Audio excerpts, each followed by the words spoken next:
ಹೇಳ್ತಾ ಮೌಸಿ ಪಾಠದ ಪ್ರಶ್ನೋತ್ತರಗಳನ್ನು ಶುರು ಮಾಡುವ। अभ्यास पहला था कि एक वाक्य में उत्तर लिखिए। पहला प्रश्न है माँ के जैसी प्यारी कौन थी? उत्तर होगा माँ के जैसी प्यारी मौसी थी। दूसरा प्रश्न है मौसी सभी को किस समय में साथ देती थी? उत्तर मौसी सभी को सुख दुख के समय में साथ देती थी। तीसरा प्रश्न है दोपहर होने पर मौसी कहाँ पहुँच जाती थी? उत्तर है दोपहर होने पर मौसी स्कूल के फाटक पर पहुँच जाती थी। चौथा था मौसी बच्चों को क्या क्या खिलाती थी? उत्तर है मौसी बच्चों को चने, टिकिया और मूंगफली खिलाती थी। पांचवा प्रश्न होगा मौसी के बिना सारा मोहल्ला कैसा लगता था?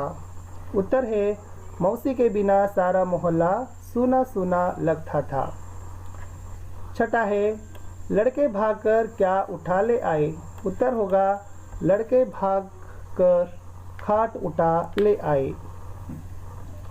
सातवां प्रश्न है बच्चों ने हेडमास्टर से क्या विनती की? उत्तर होगा बच्चों ने हेडमास्टर से विनती की कि मौसी को स्कूल में काम दिया जाए। आठवां प्रश्न है मौसी के जीवन में कैसे दिन लौट आए? उत्तर है मौसी के जीवन में खुशी के दिन लौट आए।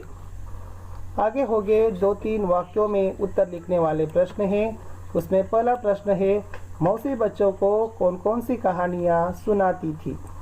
उत्तर है बच्चों मौसी बच्चों को तोता तोती की कहानी, काठ के घोड़े की कहानी और वीरोचित कहानियाँ सुनाती थी।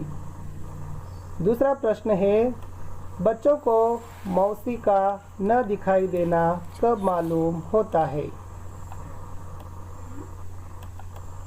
तो उत्तर है जब स्कूल की छुट्टी हुई, बच्चे बस्ते उठाकर निकले तो मौसी फाटक पर नहीं मिली। शाम को बच्चे खेलने के लिए निकले तो मौसी नीम पेड़ के नीचे भी नहीं थी। उसी दिन से बच्चों को मौसी कहाँ गई यह पता नहीं चला। तीसरा प्रश्न है मकान के अंदर से बच्चों को कैसी आवाज़ें सुनाई दी?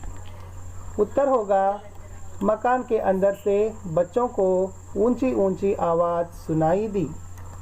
हमने टेका तो नहीं ले रखा है मौसी, 20 दिन से तुम यही हो, अब तुम किसी दूसरे के घर चली जाओ।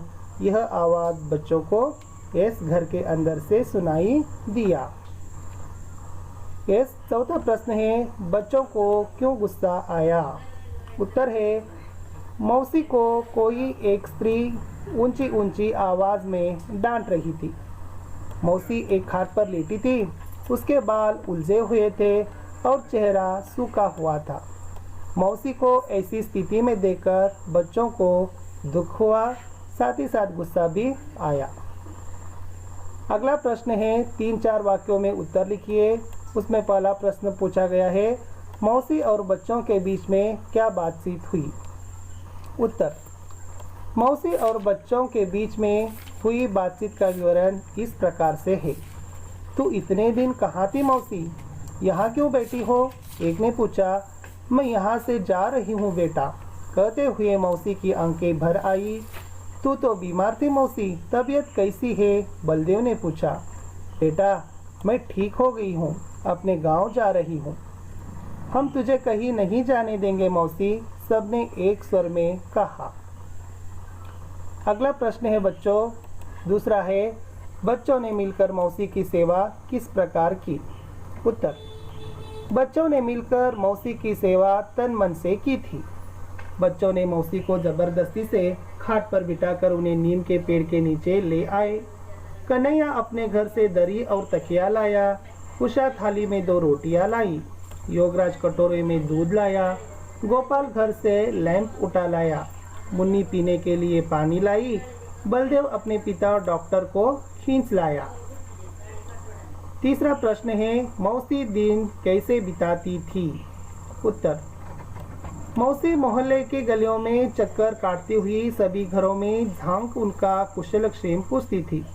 प्रतिदिन दोपहर होते होते मौसी स्कूल के फाटक पर पहुंच जाती थी। बच्चों के बस्ते वह स्वयं लाती थी। मौसी नीम के पेड़ के नीचे बैठकर बच्चों के साथ खेलना उन्हें कहानियाँ, चुटकुले और पहेलियाँ भी सुनाती थी।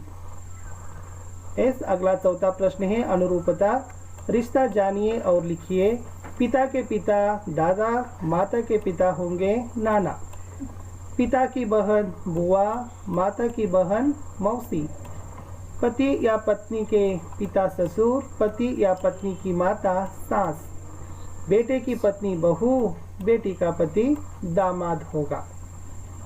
अगला होगा बच्चों 5वां में नमूने के अनुसार लिखिए। कहानी कहानियाँ, माला मालाएं, बात बातें। उसी प्रकार लिखना था लड़की लड़कियाँ, माता माताएं, आँख आँखें, कोठरी कोठरियाँ, दिशा दिशाएं, दरार दरारें, पहेली पहेलियाँ, घटना घटनाएं, दुकान दुकानें।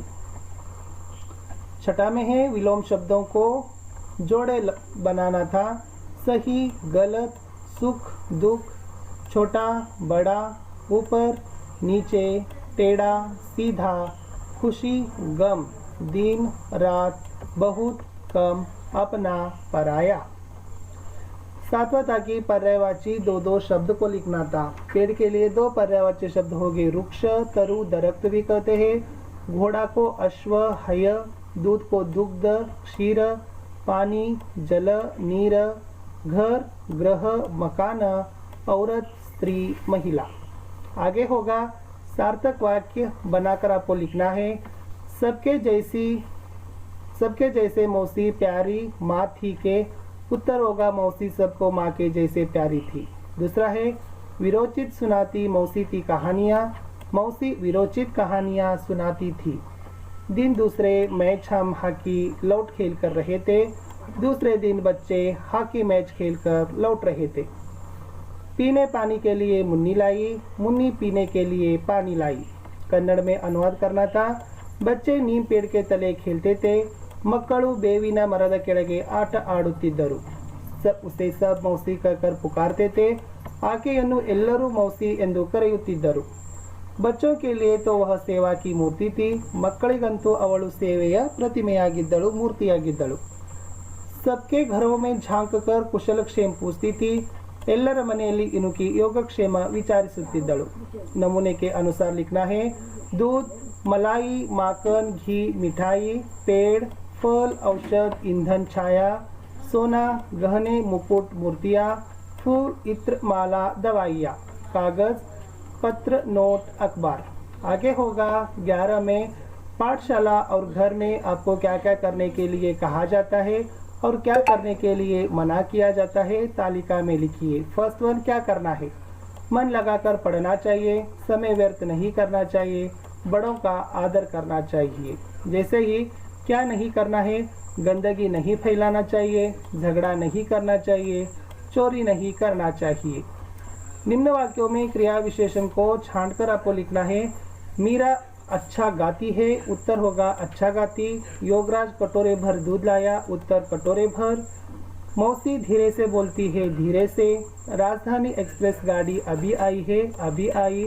बच्चे पेड़ के नीचे खेल रहे हैं। उत्तर होगा एस पेड़ के नीचे। ಸೊ ಇಲ್ಲಿತ್ತು ಇಷ್ಟು ನಾವು ಏನು ಮಾಡಿದ್ದೀವಿ ಅಂತಂದರೆ 9ನೇ ತರಗತಿಯ 5ನೇ ಗದ್ಯ ಪಾಠ ಮೌಸಿ ಪಾಠದ ಪ್ರಶ್ನೋತ್ತರಗಳನ್ನು ನೋಡಿದ್ದೀವಿ। ತಾವೆಲ್ಲರೂ ಕೂಡ ವಿಡಿಯೋವನ್ನು ಹೆಚ್ಚು ಲೈಕ್ ಮತ್ತು ಶೇರ್ಗಳನ್ನು ಮಾಡಬೇಕು। ಹಿಂದಿನ ಪಾಠಗಳ ವಿಡಿಯೋಗಳನ್ನು ನೋಡಬೇಕು। ಬೇರೆ ವಿಷಯದ ಯೂಟ್ಯೂಬ್ ಚಾನಲ್ನಲ್ಲಿ ನಮ್ಮಲ್ಲಿ ವಿಡಿಯೋಗಳಿದ್ದಾವೆ, ಅವುಗಳನ್ನು ತಪ್ಪದೆ ನೋಡಿ ಅಂತ ಹೇಳ್ತಾ ಮತ್ತೆ ನಾನು ಸಿಗ್ತೀನಿ ಹೊಸ ಪಾಠದ ವಿಡಿಯೋದಲ್ಲಿ। ಅಲ್ಲಿಯವರೆಗೂ ಬಾಯ್।